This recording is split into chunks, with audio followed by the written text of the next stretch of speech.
Welcome in, everyone. Hopefully we are doing well. I'm up earlier today than I have every rising. I'm rising earlier. It's just beautiful. Anyway, because we don't got time to waste. Um, but hopefully we've all been doing well. And again, thank you all so much for the ones that knew that I would return. It just takes time. It's all about patience.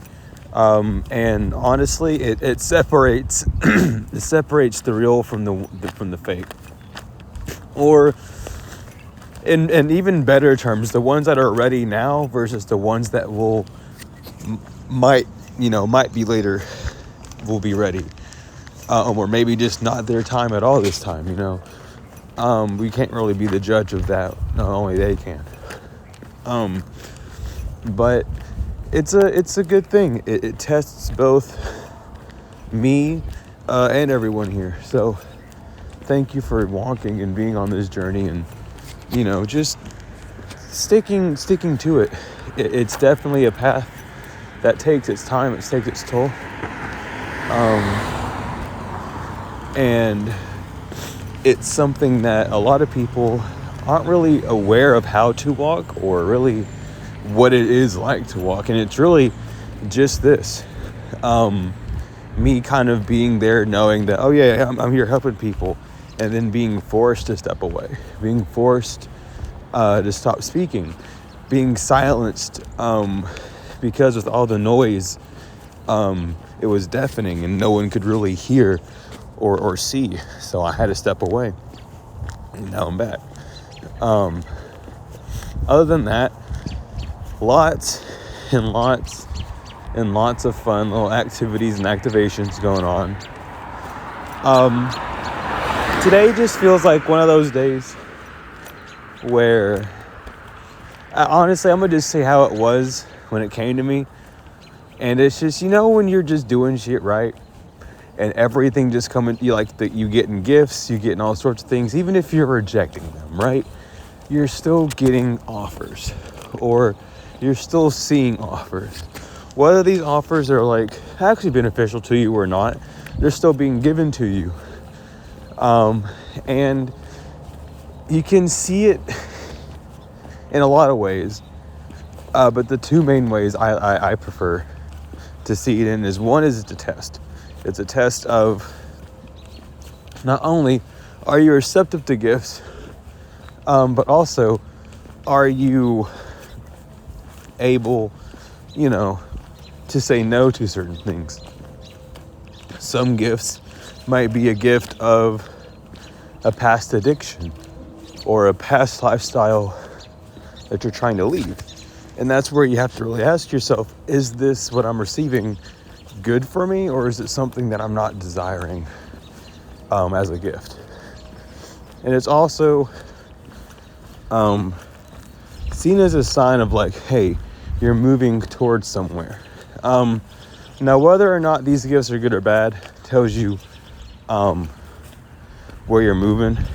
And it's less of your ego and more of your morals.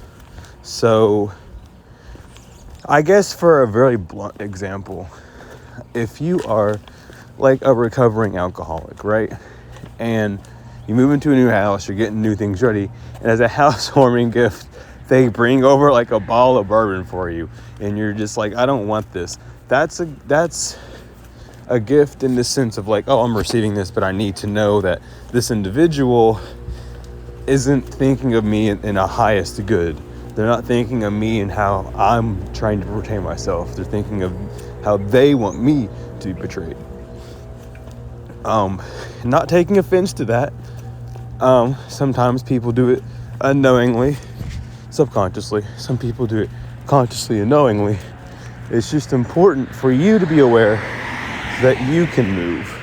Not everything needs a loud reaction. Sometimes it takes that quiet introspection, that quiet answer you get yourself to really put you on the path that you're needing to be on. And I feel like that's what a lot of people are kind of getting at, especially now. especially now. Because in the time that I have been kind of absent, I've had some of the craziest like run-ins. And I know a lot of other people have too. I've had a few people come and get readings and tell me. I've had a few people tell me about their run-ins and things of that nature. And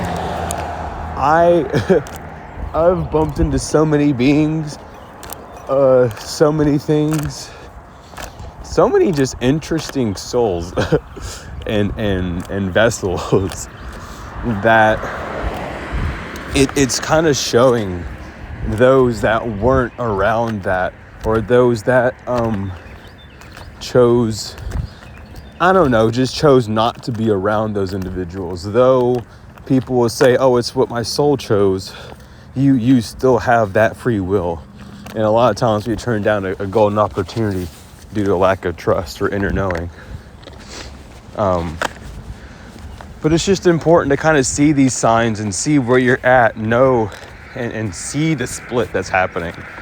It's not that the split was never there. It's just that people were waiting for you.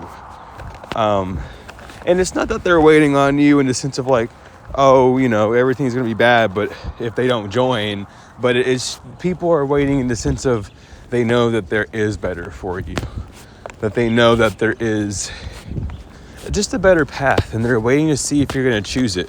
You may be dabbling your feet in that better path now, getting comfortable in the new, getting rid of these old toxic patterns that you're afraid to leave due to a feeling of like, oh, well, these toxic individuals are the only ones to supply me with insert materialism, insert feeling, insert mentality, whatever, yada, yada, however it is for you, right? And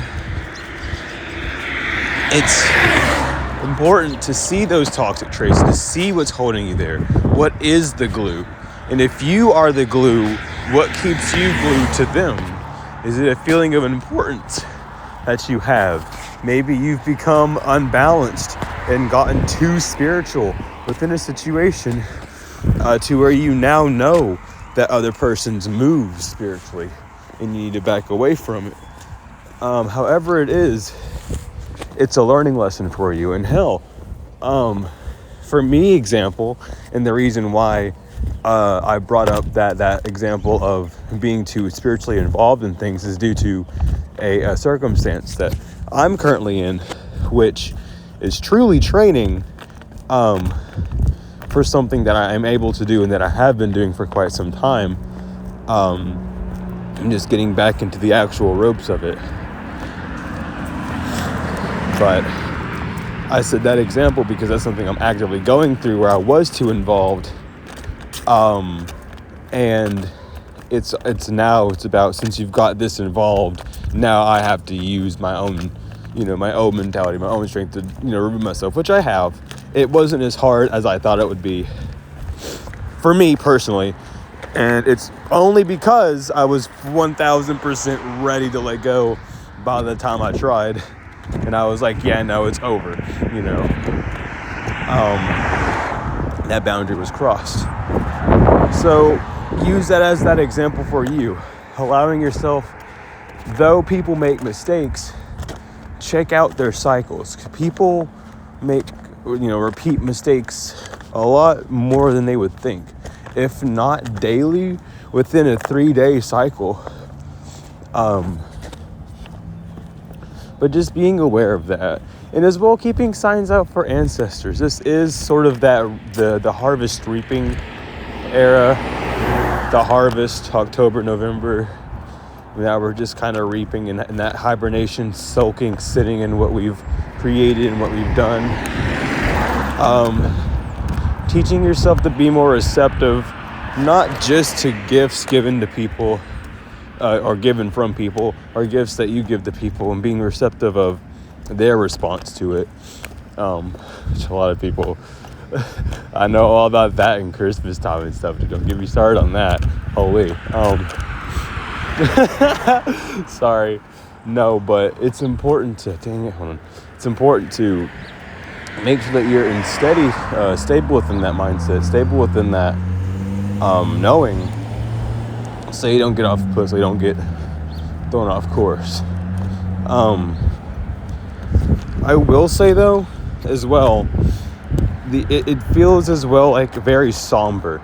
If you're around another individual and you're noticing their energy feeling heavy or lower, their moods are low and yours are high, that's because you moved forward. You are at a new energetic level, and subconsciously, we as energetic beings feel this shift, and that shows that you've hit a level that they can't reach because they refuse to do so.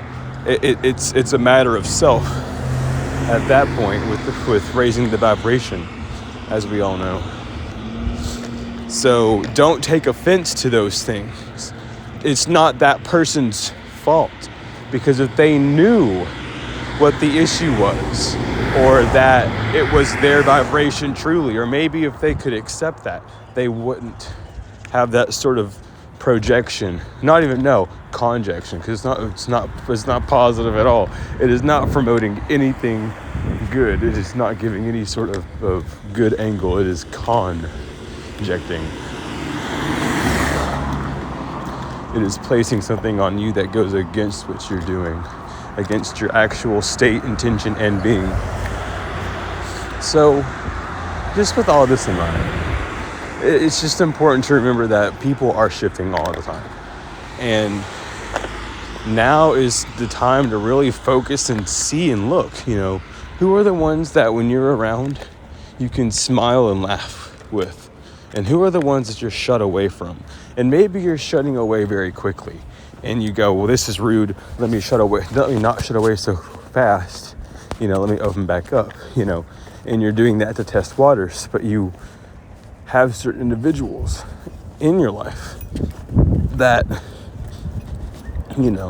know of that shift and know of that change, or that you know of that need to know of that shift and of that change.